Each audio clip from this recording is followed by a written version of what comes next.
It's Wednesday, April the 6th. We welcome all of you to the program. I am Bosun Omofaya at the channel's headquarters in Lagos, Nigeria.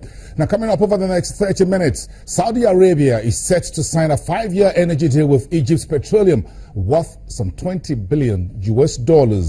And leading healthcare giant Pfizer walks away from $150 billion merger deal with fellow U.S. drug maker Allergan. Plus, countdown to the first Naira sovereign bond issuance in second quarter for Nigeria. We track how the secondary market is shaping up this Wednesday. Let's get started. 5 former Barclays employees have been accused of conspiring to defraud by fixing the London interbank offer rate market. They are accused of manipulating the rate between the 1st of June 2005 and 31st of August 2007. The prosecution told the court that they were driven by money to make more profit on their trading. The 5 defendants deny 1 count of conspiracy to defraud.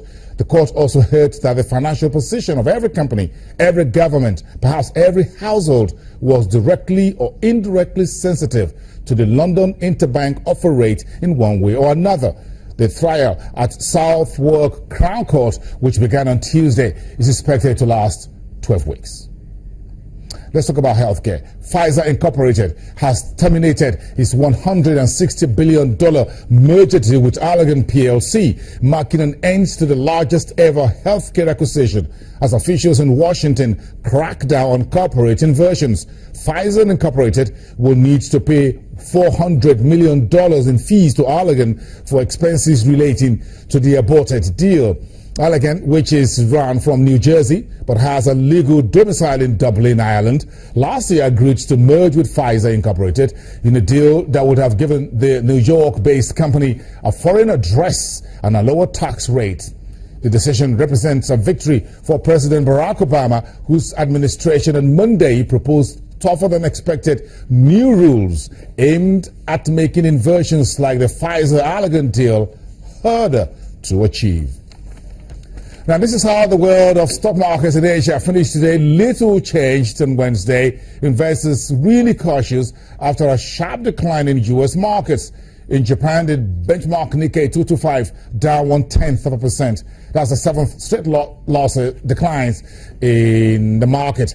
In Hong Kong, the Hang Seng Index edged up 17.9 points to 20,194, while China's Shanghai Composite was down 6.67 points, and the South Korea's Kospi Index up 8.5 points. Australia's benchmark S&P ASX 200 was up 21.5 points. Japan will host the G7 summit next month, which will provide an opportunity for finance ministers from the world's biggest economies to discuss the best ways to manage their currency policies.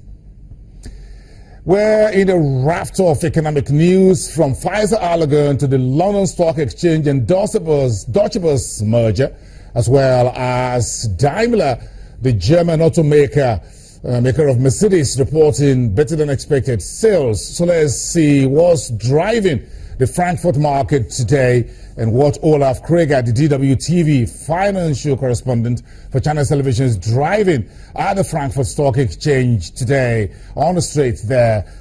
Olaf, thank you very much. We thank you for your time. Talk to us about, let's start with Daimler. A very sweet numbers there in terms of sales. Looks like things are really looking good for this automaker. While VW, a lot of acronyms there, DW, VW, a lot of W when you come to the German industry. So talk to us about the acronyms, talk to us about Daimler.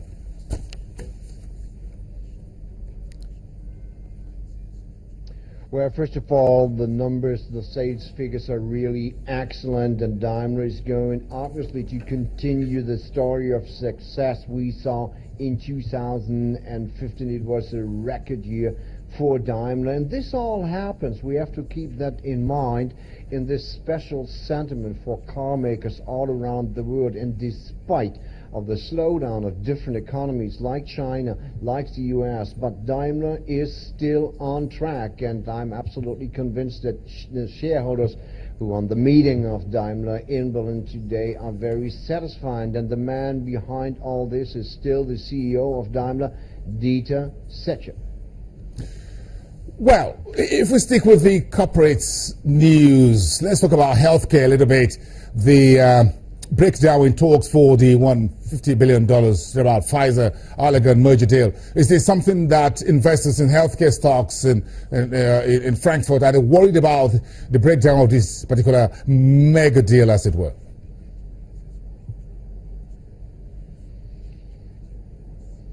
Well, normally I have to say investors are quite irritated if such a huge merger failed, but not this time. And I talked to a trader and he told me maybe it is the wrong time to do so, to do such a huge merger, because everyone might think it's only because to save money, to avoid tax paying. And US President Barack Obama pointed out that he thinks global tax avoidance is a huge problem, and he urged Congress to take action to stop U.S. companies to do so, and Pfizer is a U.S. company. So this is a big theme here in Frankfurt. Still in the corporate world, the London Stock Exchange and the Deutsche Börse corporate deal, the CEO of the LSE Group says, well, look, there's no risk posed to global financial system. Some critics are looking into this deal. They're worried about the size of what is going to come and perhaps the threats to their businesses and their position in the global stock exchanges. What's the sentiment from the German boss today?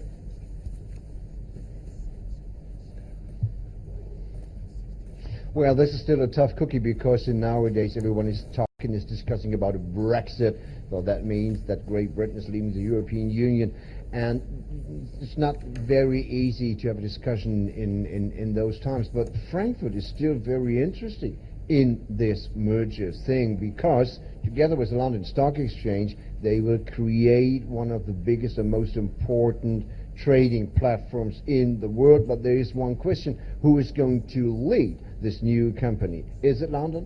Is it Frankfurt? As it seems now, the influence of London is much bigger than here in Frankfurt. But as I already said, nowadays it's not that easy to discuss this thing. But my personal point of view is, what sense does it make if we have such a huge stock market between London and Frankfurt if Great Britain is going to leave the European Union? But I personally do not think so.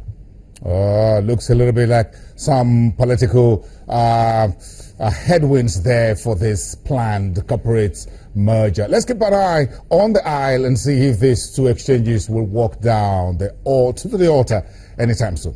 Thank you, Olaf. Do have a great day, and see you pretty soon. We'll have the rest of the week to chat to some of the stories from the global marketplace. Okay, we'll talk about Credit Suisse and HSBC, and the world's wealth managers discussing ways to actively use their offshore structures to, everybody's denying the Panama Papers. Let's talk about that after the break, shall we?